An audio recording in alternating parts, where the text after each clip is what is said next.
Hey, this is Ryan with Ask Rad Ideas, another weekly show where each week I tackle communication challenges that are going on for the church in the church world. They are submitted by viewers just like you who've either watched me do a Facebook Live like this, so welcome if you're one of those, or who are part of my subscriber list on my email and submitting questions of the things they're really struggling with in their church communications. So the first one comes from Karen Muntzing. Hope I got your name right there, Karen. She says, how many information dissemination points should the church have? If more than one, how is the information shared kept consistent according to the form, language, etc.? So here's the thing, the typical church person, or typical person in general, needs to hear about an opportunity 3 to 7 times before they're going to respond. Now, the challenge is that with church attendance averaging somewhere in the ballpark of about 2 times a month, according to recent statistics, we need to be getting information out in multiple ways so that we can reach the greatest number of people. So, what you've got to do is look at your church and see how they currently are getting information on a regular basis, because that's going to give you an idea of exactly how you need to be sharing with those people. So I would start by making a list of all the options that are available to you. So as you're looking over who you're trying to reach, what ways could you use? Email, social media, websites, personal invitations, text messaging, bulletins, church announcements, that type of thing. Make sure that list contains just the things that your current church members are using to get information. And then think about what are ways that people in our community are using. And if they're the same ways, if you've got similar lists, I would target those things that are similar because it allows you to cover ground on both sides. Think about who it is you're reaching, how they're getting their information. So which communication methods on that list are being used by the group of people that you're trying to reach? And so these are the dissemination points, in your words, the dissemination points that you should use for that event. And the reason for that is you want to reach as many people as possible with the pertinent information. Now here's an example, is if you're trying to reach retired people with an event that is for them, I would go the personal invitation route, possibly written invitations, something like that, because the chances of them responding to things like email, website promotions aren't very high. But youth, on the other hand, they want to have text messages. They aren't probably going to answer a phone call for anything. Some of them may respond to email, but definitely social media and text messaging would be the way to go. And you know which ones of those to use because you know how that group is responding currently, how they get that information, and you then leverage those communication methods. So the second part of your question is how to keep information consistent between the different promotion types, or that's me at least kind of giving you a quick synopsis of what it is that you've asked. I do this by starting with a Word doc or a Google Doc, and I put down all the pertinent information that I feel like we need to have conveyed about this promotion. It's a good starting place, and I include things like, what are the event goals? What are we trying to accomplish? What are the details? All those little things that sometimes if you're putting together a promotion, it's amazing. I did a promotion for someone this last week, and I forgot to put the address of where the event was happening because I hadn't filled out my whole list. So it's something that even if you do this all the time, it's easy to forget. So goals, your details. I go so far as to write a short description of the event, something that is inviting but nice and concise. And then I do a long description of the event that if I've got a little more space, say someone in a verbal announcement or in a bulletin with a little more space, that they could use that long description of the event. And then I make sure that I've got a clearly articulated call to action. I want to make sure that anytime I promote something, I've made it very clear what it is I want that person to do as a next step. Is it register? Is it call for information? What is that next step I want them to take? Okay, and then I put that document someplace where I can reference it often. Put it on a bulletin board, I post it on a computer, I place it someplace that I'm not going to miss it. Because anytime I think about this event, anytime I think about promoting this event, I want to make sure that I'm using the resources I've already written.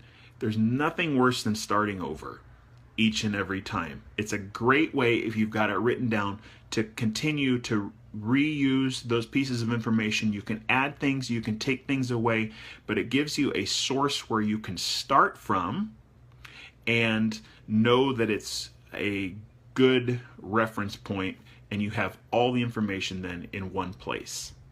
So I got a second question this week, and I'm sorry, but I don't know the name of who this came from. They just gave me an email address. But they said, should someone be in control of the communications? If so, who? If not, why? Now, this is a great question because it's really a challenge that I see a lot of churches struggling with. And the short answer is yes, someone has got to be overseeing your communications. And here's why. Because someone needs to be the gatekeeper for you. The person who collects information in a timely fashion so that things are communicated both early and often. You need someone who's going to function as your quality control, who makes sure that your promotions meet the goals and expectations that your church has agreed on. Okay, so someone's got to be able to say, hey, I think we missed something, or that doesn't quite stand up to our standards. We need to maybe rethink how we're promoting this.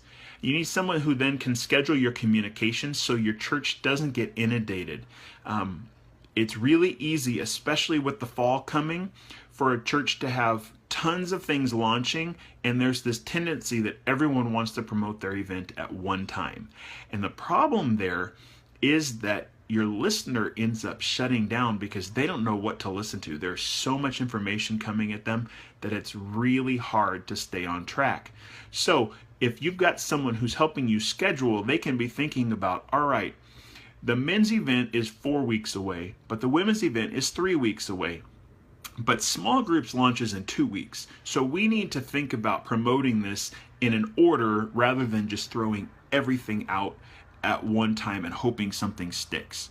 So having someone as that gatekeeper who is on top of what exactly is coming next can help tremendously in that area.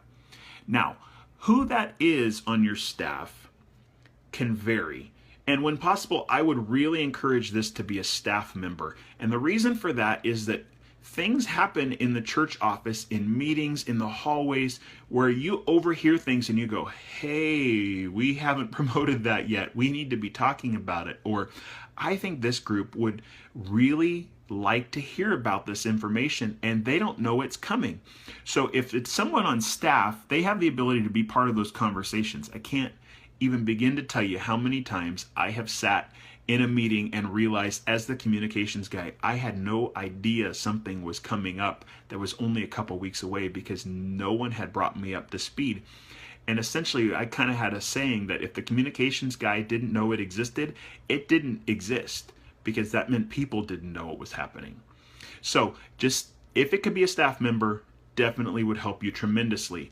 If not a staff member, it really needs to be a super high level, highly committed volunteer. Someone who can be in the midst of it with you and has a great rapport with your staff. Because to do communications well means you've got to be able to connect with your staff, be a part of the team, and have rapport set together. The next thing is you've got to be highly organized. That person's got to be able to look at details a long ways off. They've got to be able to collect information from people and really get all of it put together into a single place. They've got to have a long-term view of the church ministry and really a sense that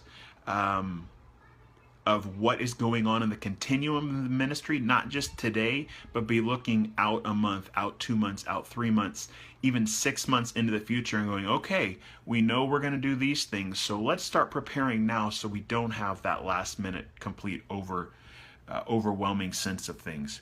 It's got to be someone who's good with people also, who can carry on a conversation and convey information well. Someone who's super articulate, because that gatekeeper person ends up proofreading a lot of the time, or at least looking for what we have and haven't included in information.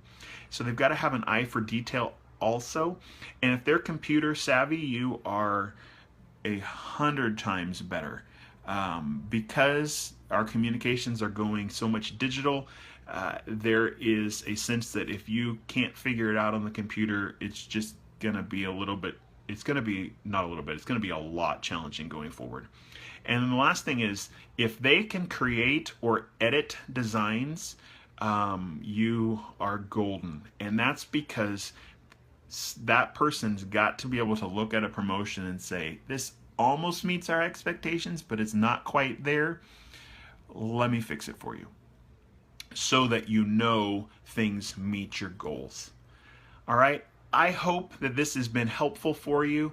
As always, my name is Ryan Holk, and this is Ask Rad Ideas, where each week I'm answering some of your communications challenges submitted by viewers like yourself. I hope that this Facebook Live worked today. I know that I had a couple times I see that it dropped out. If you've got a question of your own that you would like to submit for Ask Rad Ideas, I would invite you to use the link that I'm going to include below to submit your own question. Let me know how I could help your organization, what kind of challenges you're facing, and what questions you would like to have answered. Until next time, blessings.